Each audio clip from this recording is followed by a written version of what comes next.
My name is Jermaine McNeil, and today you're going to learn 3 core steps on how to settle your debt. If that's interesting to you, then stay tuned. And welcome to Ask a Debt Collector, a subsidiary of Clear and Strategic.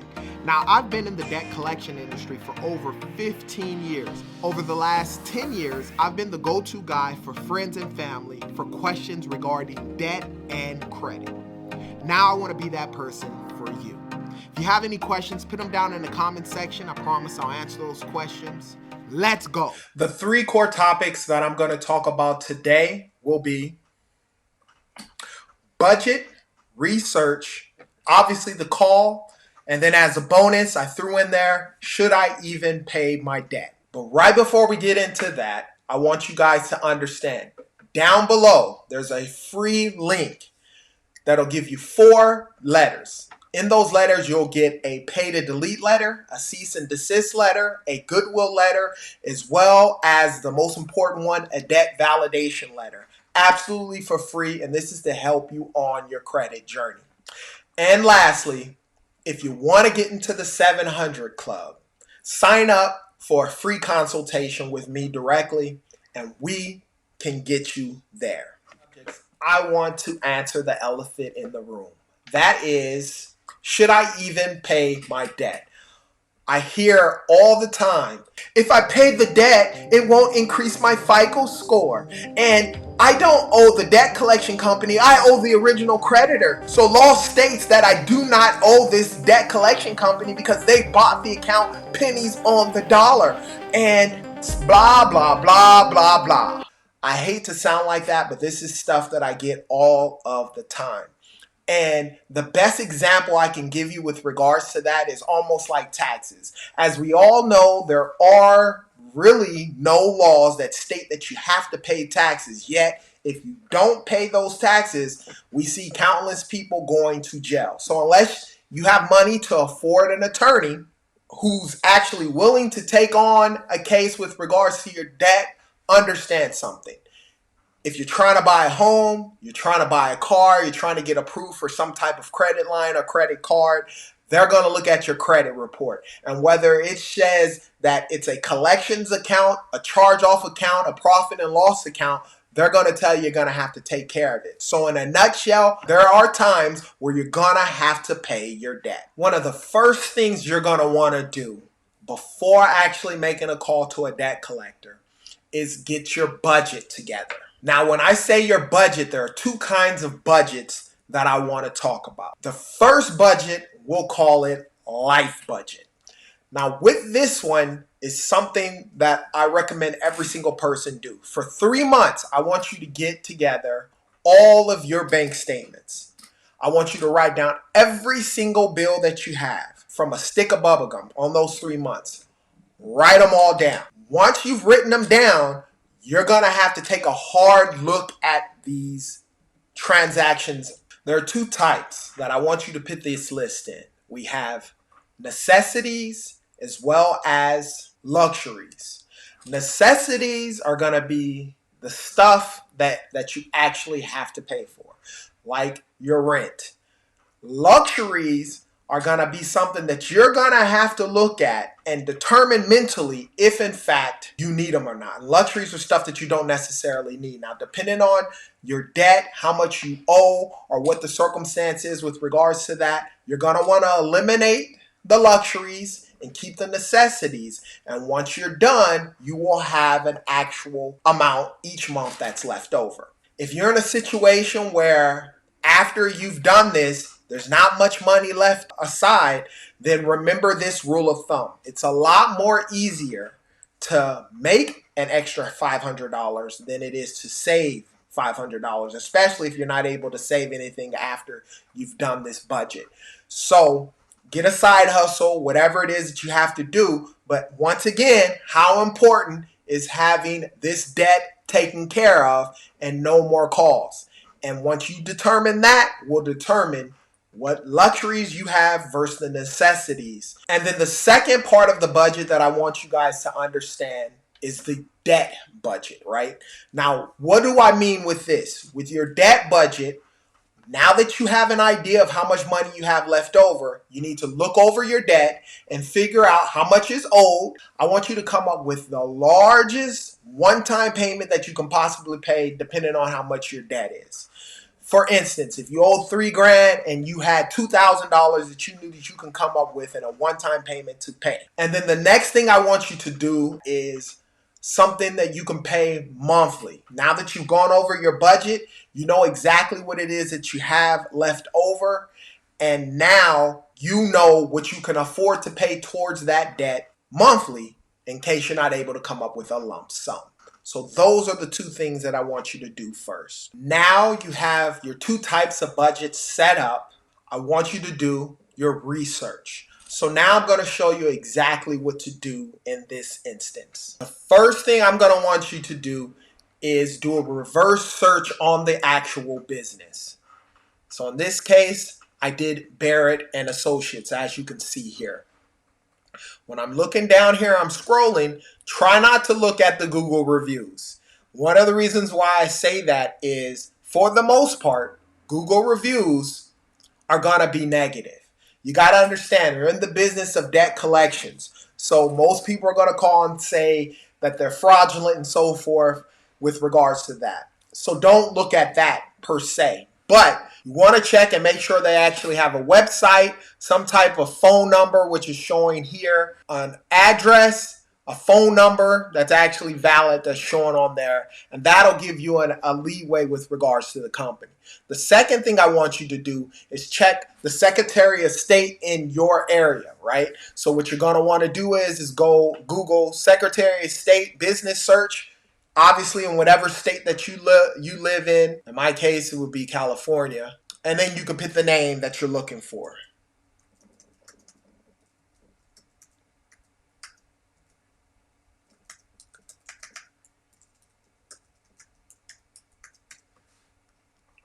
And this was the debt collection company that I actually owned at one point. And so I'm going to click on here.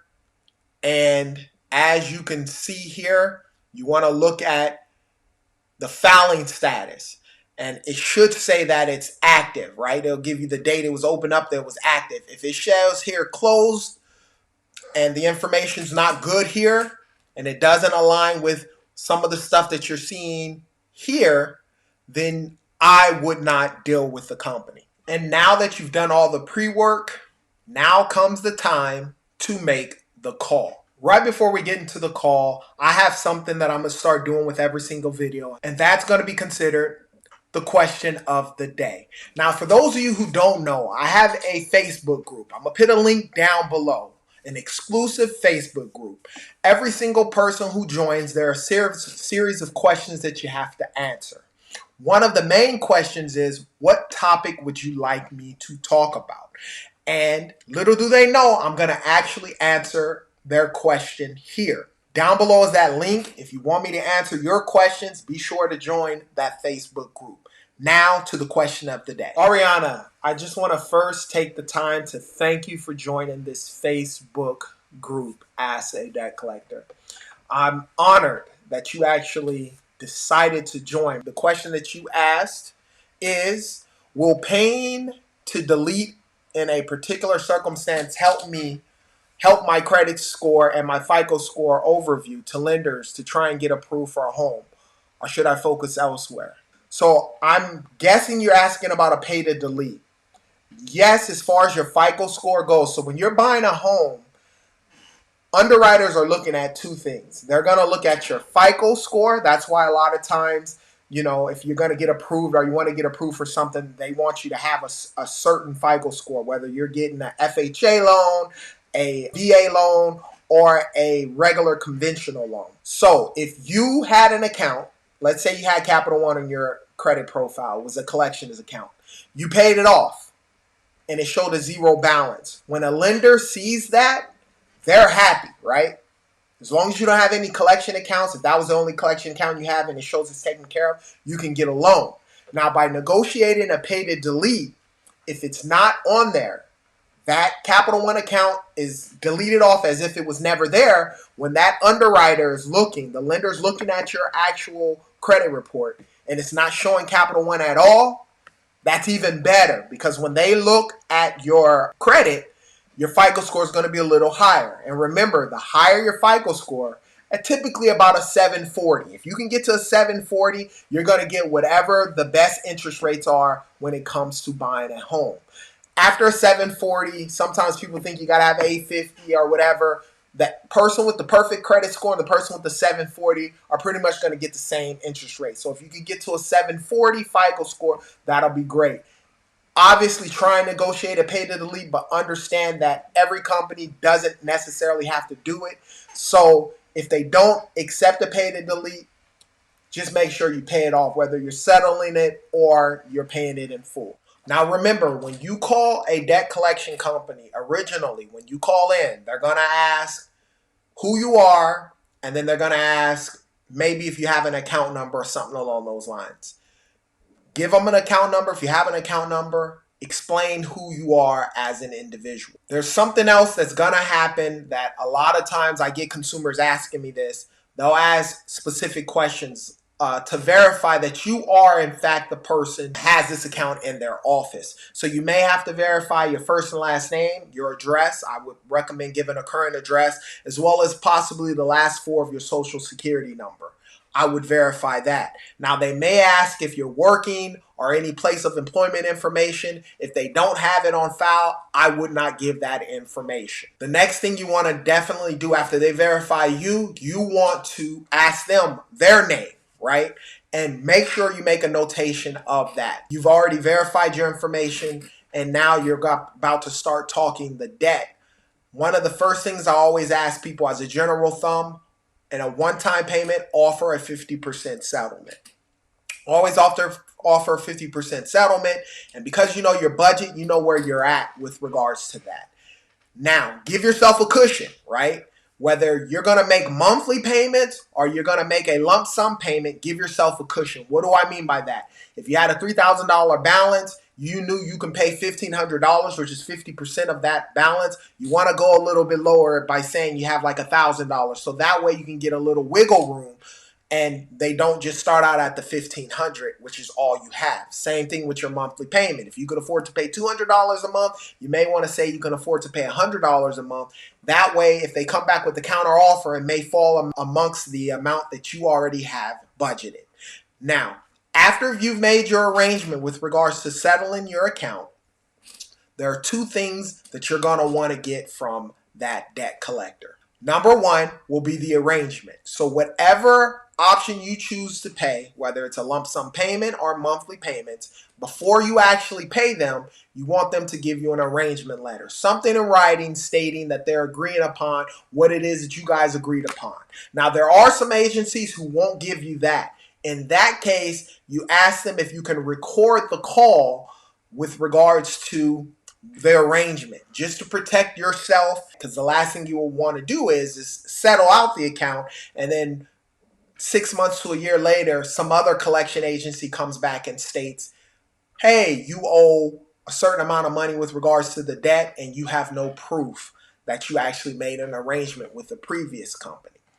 And then lastly, what you're going to want to get is a paid in full letter. Now, with the paid in full letter, depending on if you pay a lump sum payment, typically they're going to wait 30 to 60 days to give you that to make sure your payment's clear.